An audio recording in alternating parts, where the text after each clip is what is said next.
नमस्कार मैत्रिणी, kitchen Claude bye याच्यामध्ये तुमचं स्वागत आहे। आज मी रेसिपी शेअर करत आहे शेंगदाण्याची भाजी। तर कधी कधी आपल्याकडे भाजीपाला नसतो, तर त्यावेळी हा बेस्ट ऑप्शन आहे। तर चला बनवूया शेंगदाण्याची भाजी। सर्वप्रथम माझ्या व्हिडिओला लाईक करा, शेअर करा, नवनवीन रेसिपी बघण्यासाठी माझ्या चॅनलला सबस्क्राईब करा। शेंगदाणे आपलं 2 घंट्यासाठी भिजवलेलं आहे। 2 तास भिजवल्यानंतर शेंगदाणे चांगले फुललेले आहेत आणि त्याच्यानंतर आपल्याला त्याचे साल काढून घ्यायचे आहे। शेंगदाणा भिजल्यामुळे त्याचे साल अलगद निघून जातात। त्याला मिक्सी पॉटमध्ये घालून आणि त्यात पाणी न घालता त्याची फाईन पेस्ट करून घ्यायची आहे। इकडे आपल्याला पॅनमध्ये तेल गरम करायचे, त्याच्यामध्ये जिरा, तेजपत्ता टाकायचा आहे, कांद्याची पेस्ट टाकायची, हिरवी मिरचीची पेस्ट आणि अद्रक लसूणची पेस्ट घालायची। हे चांगलं आपल्याला मंद आचेवर परतून घ्यायचे आहे। हे परतून झाल्यानंतर आपल्याला त्याच्यामध्ये हळद, तिखट, मीठ, हिंग आणि काळा मसाला थोडासा टाकायचा आहे। हे सगळे मसाले आपल्याला मंद आचेवर चांगले तेल सुटेपर्यंत होऊ द्यायचे आहे।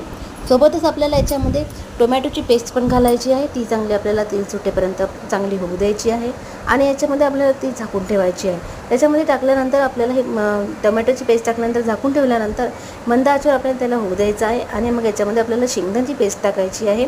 ती पेस्ट आपल्याला त्याला सोडल्यानंतर पुन्हा आपल्याला थोडंसं झाकून ठेवायचं आहे, जेणेकरून ती मसाल्यात चांगली झाली पाहिजे। आणि हे नंतर आपल्याला झाकल्यानंतर आपल्याला जर पाहिजे असेल तर आपण याला पुन्हा थोडंसं पाणी सोडून आपण याला थोडंसं पाणी सोडून त्याला झाकून ठेवायचं आहे। त्याला चांगली उकळी येऊ द्यायची आहे। तर 1-2 वाफमध्ये ही भाजी शिजून जाते आणि पटकन तयार होते।